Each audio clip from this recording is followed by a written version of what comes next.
विष्णु पुराण का छठा अध्याय। छठा अध्याय चातुर्वर्ण्य व्यवस्था, पृथ्वी विभाग और अनादि की उत्पत्ति का वर्ण। बोलिए जय श्री राम। श्री मित्र जी बोले, हे भगवान, आपने जो अरवाकु स्तोता मनुष्यों के विषय में कहा, उनकी सृष्टि ब्रह्मा जी ने किस प्रकार की, यह विस्तार पूर्वक कहिए। श्री प्रजापति ने ब्रह्मा आदि वर्णों को जिन जिन गुणों से युक्त और जिस प्रकार रचा था, उनके जो जो कर्तव्य कर्म निर्धारित किए, वह सब वर्ण कीजिए। श्री पराशर जी बोले, हे दिव्य श्रेष्ठ, जगत रचना को इच्छा से युक्त सत्य संकल्प ब्रह्मा जी के मुख से पहले सत्व प्रधान प्रजा उत्पन्न हुई। तदनंतर उनके वक्षस्थल से रज प्रधान तथा जंघाओं से रज और तमविष्ट सृष्टि हुई। हे दिव्यजोत्तम, चरणों में से ब्रह्मा जी ने एक और प्रकार की प्रजा उत्पन्न की, वह तम प्रधान थी। यह ही सब चारों वर्ण है। इस प्रकार हे दिव्य सत्तम, ब्राह्मण, क्षत्रिय, वैश्य और शूद्र, ये चारों क्रमश ब्रह्मा जी के मुख, वक्षस्थल, जानु और चरणों से उत्पन्न हुए। हे महाभाग, ब्रह्मा जी ने यज्ञानुष्ठान के लिए ही यज्ञ के उत्तम साधन रूप इस संपूर्ण चातुर्वर्ण्य की रचना की थी। हे धर्मज्ञ, यज्ञ से तृप्त होकर देवगण जल बरसाकर प्रजा को तृप्त करते हैं। अंत यज्ञ सर्वथा कल्याण का हेतु है। जो मनुष्य सदा सर्वधर्मपरायण, सदाचारी, सज्जन और सुमार्गगामी होते हैं, उन्हीं से यज्ञ का यथावतु अनुष्ठान हो सकता है। हे मुने, यज्ञ के द्वारा मनुष्य इस मनुष्य शरीर से ही स्वर्ग और अपवर्ग प्राप्त कर सकते हैं तथा और भी जिस स्थान की उन्हें इच्छा हो उसी को जा सकते हैं। हे मुनि सत्तम, ब्रह्मा जी द्वारा रची हुई वह चातुर्वर्ण्य विभाग में स्थित प्रजा अति श्रद्धा युक्त, आचरण वाली, सर्वेच्छा अनुसार रहने वाली, संपूर्ण बाध्यताओं से रहित, शुद्ध अंतकरण वाली, सत्कुलोत्पन्न और पुण्य कर्मों के अनुष्ठान से परम पवित्र थी। उसका चित्त शुद्ध होने के कारण उसमें निरंतर शुद्ध स्वरूप श्री हरि के विराजमान रहने से उन्हें शुद्ध ज्ञान प्राप्त होता था, जिससे वह भगवान के उस विष्णु नामक परम पद को देख पाते थे। फिर त्रेता युग के आरंभ में हमने तुमसे भगवान के जिस काल नामक अंश का पहले वर्ण किया है, वह अति अल्प सार वाले, सुख वाले, तुच्छ और घोर दुखमयी पापों को प्रजा में प्रवृत्त कर देता है। हे मित्र, उससे प्रजा में पुरुषार्थ का विघातक तथा अज्ञान और लोभ को उत्पन्न करने वाला राग आदि रूप अधर्म का बीज उत्पन्न हो जाता है। तभी से वह विष्णु पद प्राप्ति रूप स्वाभाविक सिद्धि और रसोताल आदि अन्य अष्ट सिद्धियां नहीं मिलती। उन समस्त सिद्धियों के क्षीण हो जाने और पाप के बढ़ जाने से फिर संपूर्ण प्रजा द्वंद्व, हरास और दुख से आतुर हो गई। तब उसने मरुभूमि पर पर्वत और जल आदि के स्वाभाविक तथा कृत्रिम दुर्ग और पूर तथा खरबट आदि स्थापित किए।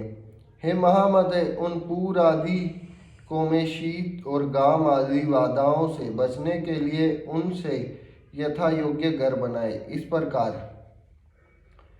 शीतोष्ण आदि से बचने का उपाय करके उस प्रजा ने जीविका के साधन रूप कृषि और कला कौशल आदि की रचना की। हे मुने, धान, जौ, गेहूं, छोटे धान्य, तिल, कांगनी, ज्वार, कोदो, छोटी मटर, उड़द, मूंग, मसूर, बड़ी मटर, कुल्थी, राई, चना और सन, ये 17 ग्राम्य औषधियों की जातियां हैं।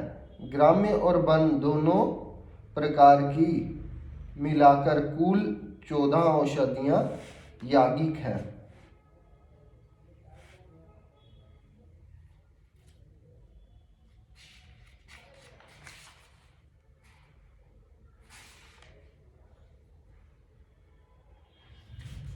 रसोतल आदि अष्ट सिद्धियों का वर्ण स्कंद पुराण में कुछ इस प्रकार है। सतयुग में रस का स्वयं ही उल्लास होता था। यही रसोताल नाम की सिद्धि है। उसके प्रभाव से मनुष्य भूख को नष्ट कर देता है। उस समय प्रजा स्त्री आदि भोगों की उपेक्षा के बिना ही सदा तृप्त रहती है। इसी को मुनि श्रेष्ठों ने तृप्ति नामक दूसरी सिद्धि कहा। उनका जो उत्तम धर्म था वही उनकी तीसरी सिद्धि कही जाती है। उस समय संपूर्ण प्रजा के रूप और आयु एक से थे। यही उनकी चौथी सिद्धि थी। बल्कि एकांति की अधिकता यह विशोका नाम की पांचवी सिद्धि है। परमात्म परायण रहते हुए जब धन्य आदि में तत्पर रहना छठी सिद्धि है। ध्यान आदि में तत्पर रहना छठी सिद्धि है।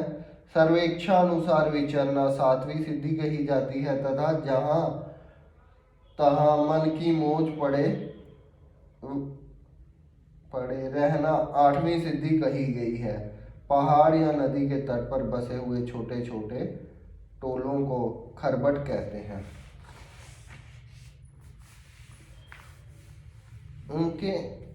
उनके नाम ये हैं: दान, जौ, उड़द, गेहूं, छोटे धान्य, तिल, कांगनी और कुल्थी। ये 8 तथा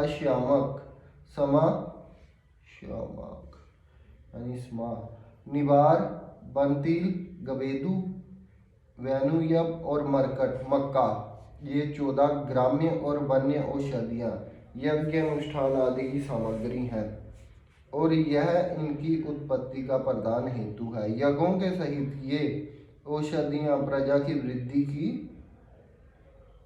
वृद्धि का परम कारण है। इसलिए इहलोक परलोक के ज्ञाता पुरुष यज्ञों का अनुष्ठान किया करते हैं। हे मुनि श्रेष्ठ, नित्य प्रति किया जाने वाला यज्ञ अनुष्ठान मनुष्यों का परम उपकारक और उनके किए हुए पापों को शांत करने वाला है। हे महामुने, जिनके चित्त में काल की गति से पाप का बीज बढ़ता है, उन्हीं लोगों का चित्त यज्ञ में प्रवृत्त नहीं होता। उन यज्ञ के विरोधियों ने वैदिक मत भेद और यज्ञ आदि कर्म सभी की निंदा की है। वह लोग दुरात्मा, दुराचारी, कुटिल मति, वेद विनिंदक और प्रवृत्ति मार्ग का उच्छेद करने वाले ही थे। हे धर्मवानों में श्रेष्ठ मित्र, इस प्रकार कृषि आदि जीविका के साधनों में निश्चित हो जाने पर प्रजापति ब्रह्मा जी ने प्रजा की रचना कर उनके स्थान और गुणों के अनुसार मर्यादा, वर्ण और आश्रमों के धर्म तथा अपने धर्म का भली प्रकार पालन करने वाले समस्त वर्णों के लोक आदि की स्थापना की। कर्मनिष्ठ ब्राह्मणों का स्थान पितृलोक है। युद्ध क्षेत्र में कभी ना हटने वाले क्षत्रियों का इंद्रलोक है तथा अपने धर्म का पालन करने वाले वैश्यों का वायुलोक और सेवा धर्मपरायण शूद्रों का गंधर्व लोक है। 88,000 उद्धर्व व्रेता मुनि हैं। उन्हीं का जो स्थान बताया गया है वही गुरुकुलवासी ब्रह्मचारियों का स्थान है। इस प्रकार वनवासी वानप्रस्थों का स्थान सप्तऋषि लोक, गृहस्थों का पितृलोक और सन्यासियों का ब्रह्मलोक है तथा आत्मा अनुभव से तृप्त योगियों का स्थान अमर पद मोक्ष है। जो निरंतर एकांत सेवी और ब्रह्म चिंतन में मगन रहने वाले योगी जन हैं, उनका जो परम स्थान है उसे पंडित जन ही देख पाते हैं।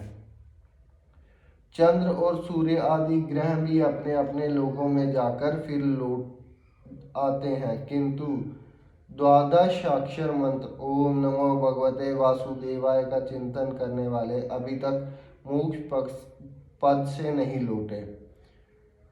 तामिस्त्र, अंधतामिस्त्र, महारौरव, रौरव, असीपत्रवन, घोर, कालसूत्र और अवीचिक आदि जो नरक हैं वह वेदों की निंदा और यज्ञों का उच्छेद करने वाले तथा सर्वधर्म विमुख पुरुषों के स्थान कहे गए हैं। इति श्री विष्णु पुराणे प्रथमोष्ठ अध्याय, जहाँ पर विष्णु पुराण का पहला अध्याय समाप्त होता है। बोलिए वृंदावन बाकी। ओम नमो नारायण। जय श्री हरि। राम।